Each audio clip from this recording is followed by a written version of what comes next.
was left sitting under the humming fluorescent lights on Christmas Day, dressed up for people who never came. That's the kind of sentence you don't imagine for your life when you're young. You picture crowded tables and noisy kitchens and somebody tugging at your sleeve asking for more gravy. You don't picture yourself at 78 in a plastic chair, watching other people's families take what used to be yours and carry it out the door. In the shape of laughter. Before I tell you the rest, thank you for listening to an old woman talk. It means more than you think. If you feel like it, tell me in the comments where you are and what time it is where you're listening. I like knowing there are warm little dots of light out there. And if you want to hear more stories like this, you already know what that subscribe button does. It keeps me from feeling like I'm talking to myself. Anyway, Christmas used to smell like cinnamon and orange peel in my house. My husband, Leon, would come in from the cold with a crooked little tree slung over his shoulder like a proud lumberjack who'd picked the worst one on purpose. Needles falling, trunk leaning, roots still clumped with half-frozen dirt. He'd set it in the stand, tilt his head, and say, "Perfect," like he couldn't see what I saw. I'd pretend to fuss. "Leon Hart, that tree leans like your cousin Earl after 2 bourbons." He'd just chuckle, that low sound that shook his shoulders, and hum along with the radio while I basted the ham. Even when we didn't have much those years when bills came like a stack of bad news and the fridge rattled more than it cooled, it still felt like the house was full. Even when I could only put one little gift under the tree, it felt like I was delivering the whole sky wrapped in newspaper.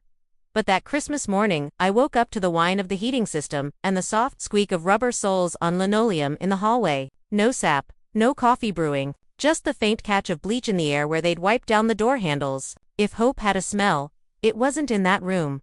I swung my legs over the side of the bed slowly. My knees weren't cooperating. They never do when it rains, and it had rained the night before. They ached like they remembered every stair I'd climbed in my old house. That's the thing about bones, they keep score. The pain settled deep and low, like it had found a rocking chair inside me and wasn't planning on giving it up.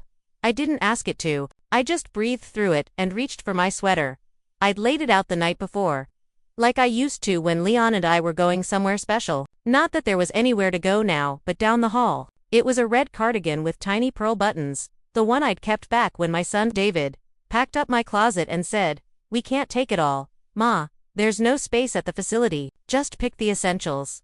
Funny thing about essentials. When you're old, other people decide what that word means for you. You'll be better off there, David had said. Safer. People who know what they're doing. You don't want to be rattling around that house alone. As if I hadn't spent years in that house making sure he was never alone. Patching his jeans. Sitting up on the couch while he coughed through bronchitis because we couldn't afford the good doctor. Only the clinic that smelled like old magazines and fear. Stirring soup at 3 a.m. because his fever finally broke and he was hungry. But I didn't argue. I've learned that some arguments are just rehearsals for decisions somebody has already made without you. I smiled, told him it would be an adventure, let him sign the admission papers while I traced the grooves in the arms of my chair with my thumb and memorized the ridges. So there I was, in that red sweater, pulling a comb through what was left of my hair, smoothing down the flyaways like I could press courage back into place. By the time I reached the dining room, most of the good seats were taken. Wheelchairs lined up like a slow parade headed nowhere. Some of the residents had people with them, sons bent over to kiss foreheads, daughters fussing with scarves, grandkids running in circles, tearing wrapping paper and leaving a trail of colored confetti on the tile. The staff had done what they could. Someone had wrapped tinsel around the railings. A fake tree in the corner blinked with multicolored lights that were one bulb away from rebellion. There was a speaker on a cart, wheezing out old carols, slightly off-key. The whole room smelled like instant coffee, powdered eggs, and whatever hope they spray in the air so families don't feel quite so guilty when they leave. I nodded at a few of the aides. They're busy, always busy, but there are some who still see you as more than a chart. One of them, Nora, little thing with kind eyes and box braids pulled up in a bun cut, my eye, and smiled. The kind of smile that doesn't ask you to be happy, just acknowledges what you're carrying. "Morning, Miss Hart," she said, pouring orange juice into those tiny plastic cups that make adults look like children playing tea party. "You look festive."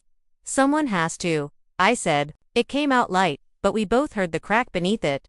I took my usual seat by the window. I like that spot because it faces the parking lot. You can tell a lot about people before they walk in the door by the way they park. The little cautious ones who straighten 3 times. The ones who swing in crooked and leave it, like the rules don't apply to them. The husbands who idle in the slip lane while their wives run in with a gift and a quick hug. Vengeance and guilt both running. Every few minutes, another car would pull in. Headlights off now that the sun was up, tires crunching through old snow and new slush. My eyes went there before I could stop them. Maybe this one. Maybe that silver sedan is David. Maybe he convinced Elise, his wife, to come. Maybe the kids. Maybe they thought, we shouldn't leave mom alone on Christmas. We're not those people. Maybe Hope is a rude tenant. It moves in without asking and refuses to pack its things even when you've told it, plainly, that you can't afford it anymore. By 11, most of the families had relocated to private rooms. The music shifted to some jazzy version of Silent Night that made me want to unplug the speaker. I heard the tearing of wrapping paper in a room nearby, the high childish squeal at something shiny and new. It sounded like applause in a language I didn't speak anymore. They put a plate in front of me, scrambled eggs that bounced a little on the fork, 2 pancakes that could have been coasters, a slice of ham with those perfect little factory-cut ridges. I took a few bites. It was warm, that's something. I've had colder Christmas mornings in my life. Nora walked past again, touched the back of my shoulder lightly. You need anything, Miss Hart? She asked. No, baby, I said, just enjoying the traffic. Her eyes flicked to the window, then back to my face. She didn't say I was lying. I loved her for that. I stayed in the dining room longer than breakfast required. There's a particular kind of quiet that follows other people's joy. Like the echo after a church service when everyone's gone home but the candles are still smoking. I didn't want to go back to my room just yet. Not because it was uncomfortable. They'd let me bring a few things: a framed photo of Leon holding David on his shoulders, a small brass lamp with a crooked shade, the quilt I'd pieced from old dresses and curtains. But that room had started to feel like the waiting area of my own life. Not the living room, not the kitchen. A place they put you when your usefulness has been processed and filed away. Eventually, there was nothing left to watch but an empty parking lot and my own reflection faint in the glass. So I wheeled myself down the hall. I turned on the little TV in the corner, mostly for company. Some black and white Christmas movie flickered to life. A dapper man and a woman in a hat were pretending to fall in love under manufactured snow. The studio audience laughed in all the right places. I watched their mouths move and couldn't hear a thing. After a few minutes, I muted it. If I wanted to see people pretending everything was fine, I could just think about half the holidays I'd already lived through. The winter light started to change.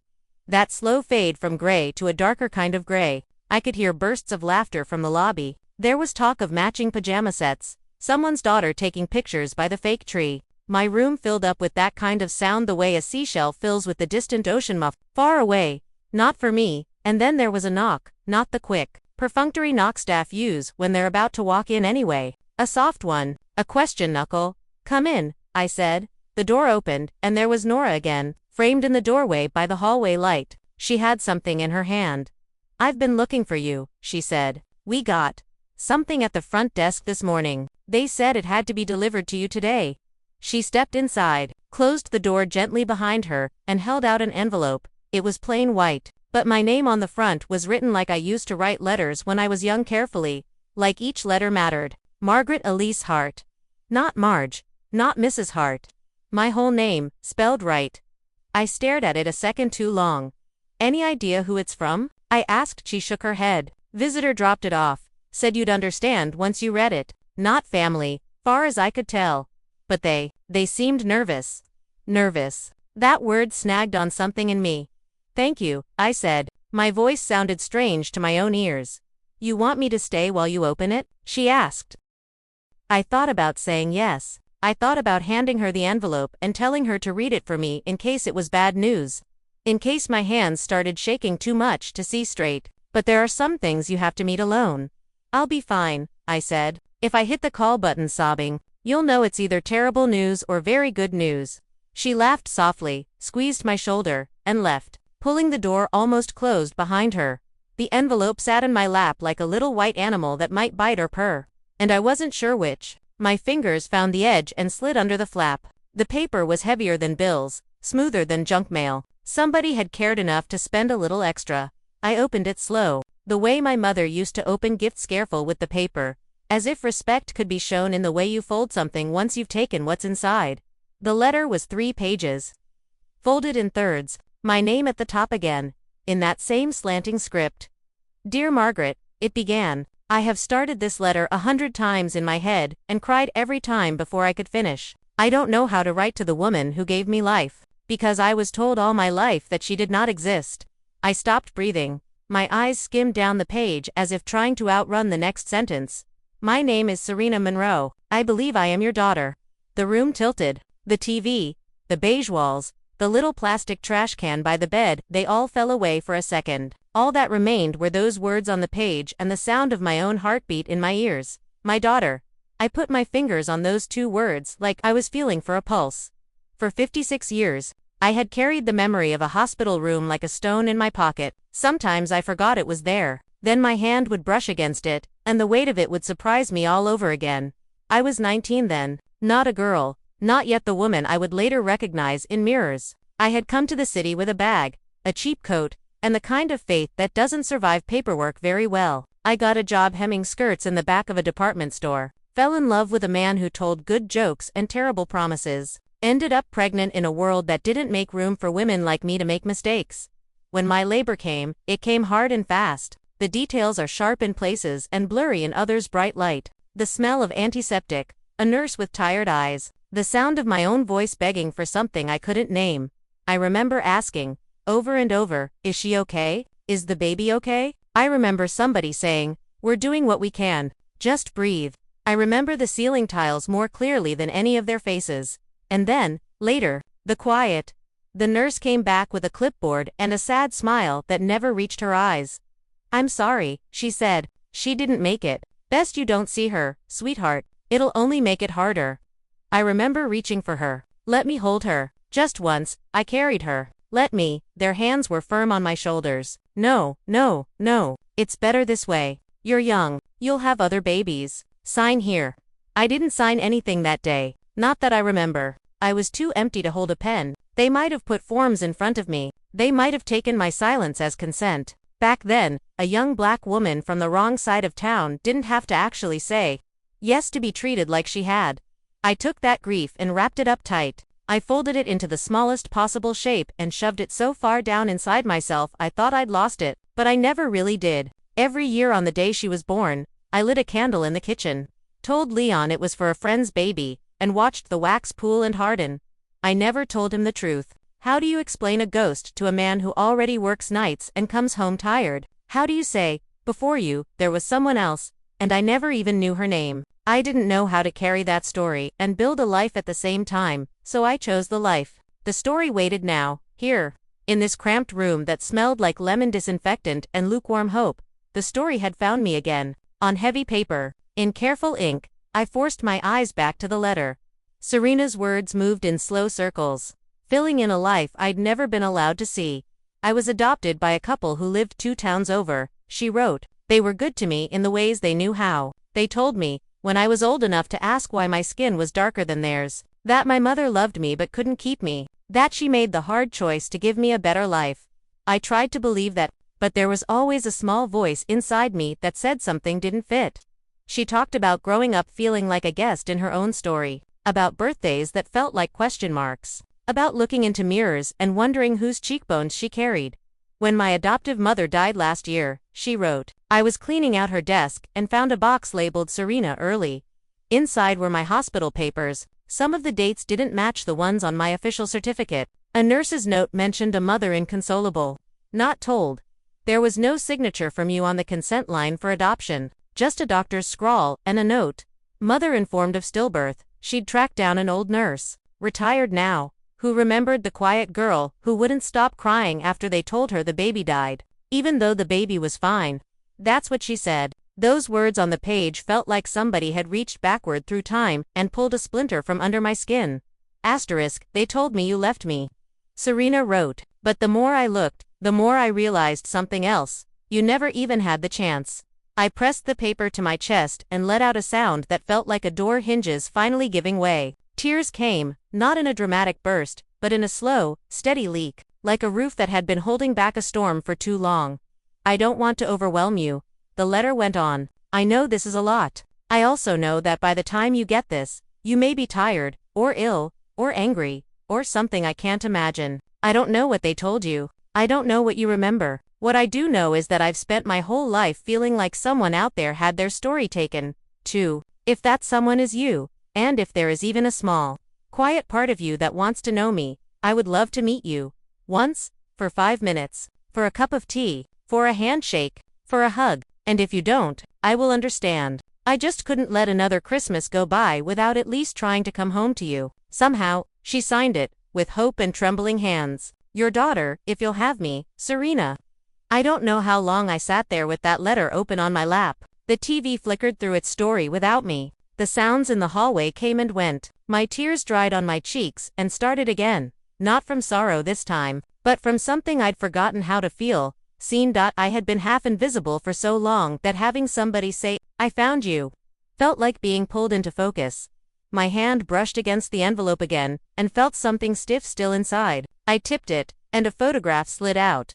A woman in her 50s stood in front of a small house with chipped blue paint. She was laughing at the camera, head slightly tipped back, eyes crinkled. Her hair was streaked with gray, curling around her face. In her hand, she held a picture of a little girl with braids and missing front teeth, blowing out candles on a crooked cake. On the back, in that same careful handwriting, was written, "Me at 7. I didn't know your name then, but somehow I still missed you."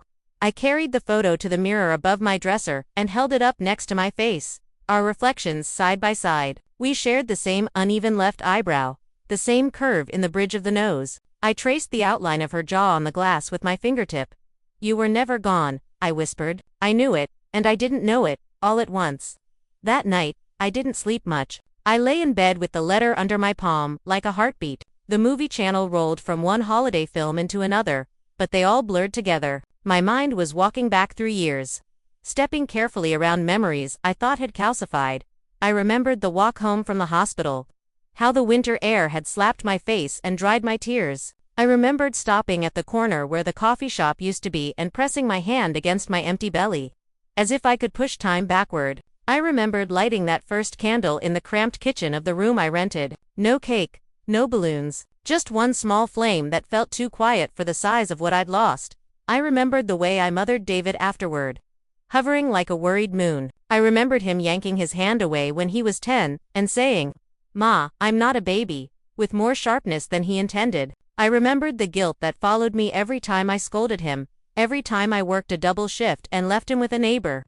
The voice that whispered, "You failed one child. Don't fail this one." Maybe he could feel that pressure. Maybe he resented it. Maybe he never understood that I wasn't asking him to fill a gap. I was trying to patch one that had been carved into me without my consent. I also remembered the day he came to me with the brochure for Roseview Care Center. "We just want you safe, Ma," he'd said, his eyes skimming everything but my face. "You fell last month. The doctor said your blood pressure's all over the place. What if something happens when we're not there?" "You're not here much now," I'd answered. It slipped out before I could pretty it up. He'd flinched, then sighed. "We've got the kids, and Elise's work is crazy. And the house. It's a lot. This place has nurses. Activities, you'll make friends. You always do." He'd smiled like he was giving me a gift. "You're not here much now," I'd answered. It slipped out before I could pretty it up.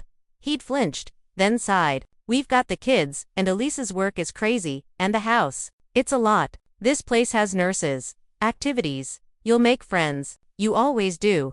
He'd smiled like he was giving me a gift. I'd signed the forms because I didn't know what else to do. That's the betrayal people don't talk about when they talk about how nice these places are. It's not always the facility. Sometimes it's the way you realize you have become a problem to be solved, rather than a person to be held. But now, with Serena's letter against my chest, something shifted in me. The story I'd been telling myself about my life, woman whose baby died, woman whose husband died, woman whose son put her away and forgot to visit, wasn't the only story anymore. Somebody out there had spent years moving in the opposite direction, toward me. The next morning, when Nora came in to help me get dressed, she took one look at my face and froze. "Are you okay?" she asked. "You look different." "Sit," I told her. "If you're not too busy. I have a situation." She perched on the edge of the bed, and I gave her the letter. Her eyes moved quickly, then slowed, then glistened. "Oh, Miss Hart," she whispered when she finished. "Oh my God. I would appreciate it if you'd keep him out of it for the moment," I said, my voice shaking. "I need to decide if I'm writing back, and I don't want to have to argue with the Almighty about it too. She let out a watery laugh. You're going to write back, she said. I can see it in your eyes. I don't know where to start, I said. What do you say to a daughter you've never met who's been told all her life you abandoned her? Nora thought for a moment. Maybe, you start where she started with you, with the truth. So we found real stationery. Nora had a stash she was saving for a special occasion, and apparently this qualified. The paper was thick, a soft cream that made my usual shaky handwriting look almost dignified. She put a pen in my hand that flowed without scratching, the kind that makes you feel like your words deserve nice ink. I sat at the little table by the window, the parking lot below sprinkled with snow like someone had shaken powdered sugar over tired cars. I took a breath and began. Dear Serena, I wrote, your letter did not overwhelm me. It woke me up. The words came slowly at first, as if they'd been frozen and needed thawing. I have carried the ache of you for over 50 years. They told me you died. They wouldn't let me see you. They said it was better that way. I believed them because I was young and scared and alone, and nobody in that room looked me in the eye long enough to see that I was a mother, not a mistake. I stopped to wipe my eyes. The ink smudged a little where a tear landed, but I let it. The truth is never perfectly neat. I did not give you away, I wrote. You were taken from me. I did not sign anything. If someone signed my name, they did it without my hand. I have lit candles for you. I have talked to you in my head. I did not know your name, but I knew your absence. Reading your letter was like feeling breath fill my lungs after years of shallow sips. My hand cramped. Nora flexed my fingers gently and set the pen back between them. I would like to see you, I finished. If you still want to see me, I do not know if I will be what you imagined. Time has done what time does. My hands shake. My memory sometimes frays at the edges. But my love for you is clear. It has been waiting a long time. If you come, I will be here. Always, your mother, if you'll still have me. Margaret. We folded the pages, sealed them into an envelope. Nora promised to mail it herself on her way home. When she left the room, she turned back in the doorway. Do you think she come? She asked. I looked down at my hands, still tingling from the effort. She crossed decades and lies and paperwork to find me, I said. If she doesn't come, it won't be for lack of courage. The days that followed stretched and snapped back like rubber bands. I checked the lobby every morning, even when I knew it was far too soon for a reply. I listened for footsteps that slowed outside my door. Every time the front entrance chimed, my heart stuttered like broken Christmas lights. And then, because life has a sense of humor, the first call I got wasn't from Serena, it was from David. The receptionist poked her head into my room, holding the cordless phone like a fragile relic. Miss Hart, she said, your son is on the line. For a second, I thought I'd misheard her. David hadn't called since my birthday, and that had been a quick, guilty thing. Squeezed in between errands from the sound of it, I took the phone. Hello, there was a crackle, then his voice, distant and rushed. Hey Ma, David. I let his name sit there with no ribbon around it. I just wanted to say Merry Christmas. I know I'm a little late. Things have been crazy. The kids were sick, and Elise's mom's in rehab after her hip thing, and people always have time for explanations when they haven't had time for you. Ah, I said. I see. You get the gift card we left at the front desk? He asked. Elise said she dropped it off. For the cafeteria or the little store thing y'all have. No gift card, I said, but I did get a letter. A letter. He sounded puzzled, maybe even a little suspicious. From who? From my daughter, I said calmly. Silence traveled down the phone line like a cold wind. I'm your daughter, he said automatically. The old joke he used to make when he was a teenager, being dramatic. I'm not joking, David, I said. You have a sister. I was told she died when she was born. She didn't. She found me. There was another pause, this one heavier. I could almost hear him sorting through his mental filing cabinet, trying to find a folder labeled Mother's Hidden Past. It wasn't there. He tried to build one from scratch. You never told me, he said finally. They never told me, I answered. They told me she was gone. They lied. To both of us. He let out a slow breath. So, what? Now you're going to what? Act like we didn't exist. Start over with this stranger. Ah, there it was. The wounded pride, the fear dressed up as accusation. She's not a stranger, I said softly. She was stolen. And I am not starting over. I'm continuing. That's what life does, David. It continues even when you're not looking at it. I didn't call to fight, he muttered. I just wanted to check in. And I'm telling you what's happening in my life, I replied. Isn't that what people do when they check in? He cleared his throat. Look, Ma, I'm glad you're happy or whatever this is. Just be careful. There are scammers, people who prey on old women in nursing homes who've already been preyed on by the system once. I cut in. Yes, I'm aware. I also know what my own heart feels like. But thank you for your concern. He didn't know what to do with that. My son, who had once come to me with scraped knees and broken toys, who had once cried in my arms when his father died, had grown into a man who could build a whole life without leaving much space for me in it. And now he was hearing that my world had shifted without him being the cause or center of it. Well, he said awkwardly, Merry Christmas, anyway. They already are, I said, but I appreciate the call. After I hung up, I didn't shake. I didn't sob. I just sat there with the phone still warm in my hand and realized something that loosened a knot in my chest. I was no longer waiting for him to choose me. That was my quiet revenge. Not slamming doors or cutting people out of wills. Just refusing to build my whole heart around someone who had long ago set up house on its farthest edge. 3 days later, Nora came into my room without knocking, her eyes bright. Delivery, she said, holding up another envelope like it was a trophy. My pulse leaped. The handwriting on the front was the same slant I'd already traced with my eyes a dozen times. My fingers didn't tremble as badly this time. They knew the path. Dearest Mom, the letter began. I cried into the bread dough when I read your words. My husband thought something horrible had happened. I told him something holy had happened instead. I let out a shaky laugh. Holy, that's not a word I throw around lightly. But she wasn't wrong. She wrote that she had booked a flight. I didn't want to wait for a perfect time. She said, I've already lost 56 Christmases with you. I won't lose another if I can help it. I'll be at Roseview on Friday morning at 10, if that's okay. If it's not, I'll wait in the lobby until it is. I pressed the letter to my lips. 10 o'clock, I whispered. I'll be there before the clock knows what hit it. The next few days, I moved like a woman preparing for something sacred. I asked Nora to help me wash and set my hair. We went through my closet, what little there was of tan, settled on a navy dress with small white flowers. One of the few things that had made the trip from my old bedroom to this place. It's pretty, Nora said. It zips, I replied. That's my main requirement these days. She laughed and brought in a little compact of blush she'd had tucked away. Let me spoil you, she said, dabbing color onto my cheeks. Just a bit.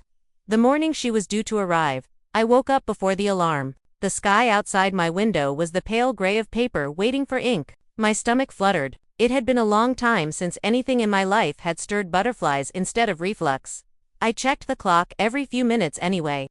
As if my looking could push the hands along faster. At 9:30, I decided I couldn't wait any longer in that room. I wheeled myself to the lobby. The front doors of Roseview are all glass. On cold days, you can see your breath in the tiny gaps before the heater catches up.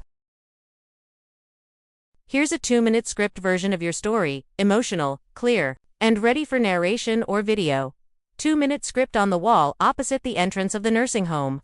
A fake fireplace hummed softly. I sat where I could see both the doors and the big clock on the wall. 9:45, 9:58. At Tenodu, the doors opened, bringing a rush of cold air and possibility. She walked in. Serena, taller than I imagined, wrapped in a deep green coat, a bouquet of white lilies in one hand and a tote bag in the other. When her eyes found mine, her whole face shifted surprise, grief, recognition, joy. She covered her mouth, the lilies trembling.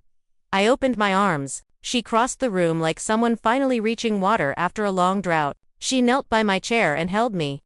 And we let 50 years of silence fall away in tears that felt like truth. When we finally let go, her hands stayed on my arms. You're real, she whispered. So are you, I said. She showed me her photo album reel pages, not a screen. Baby Serena with peachy cheeks, a muddy toddler, a shy teenager, a graduate, a woman. You always loved reading, I said. I did, she smiled. Maybe I got that from you. She showed me her husband, Aaron, and her daughter Simone and Lily. They've always known I was looking for you, she said. If you want, they can be yours too.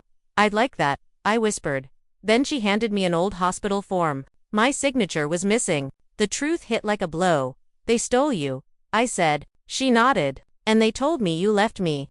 We cried not for what was lost, but for what we finally found. Before leaving, she gave me a small box. Inside was a locket. One side held her baby picture, the other side empty. I want your picture here, she said. I've carried the outline of you my whole life. I'd like the details. The next day, We placed my photo inside. The click of the locket felt like a door closing, and another opening. Serena began visiting every Sunday. She brought real coffee, pastries, laughter, and life. When she brought her daughters, Lily hugged me hard and said, "You're shorter than I thought." I laughed. Time shrinks you when you're not looking. They took me to Serena's home. Blue shutters, a creaky step, the smell of cooking and love. I saw the chair where her adoptive mother used to crochet, the books her daughter loved, the messy art projects her younger one made. For the first time in decades, a house felt like possibility. At dinner, Lily added to the blessing, "And thank you that Grandma can eat something that isn't mush." We all laughed. That day, I didn't feel like a missing piece. I felt returned. If you want, I can also make a voiceover ready version, TikTok reel script, or short emotional captions from this.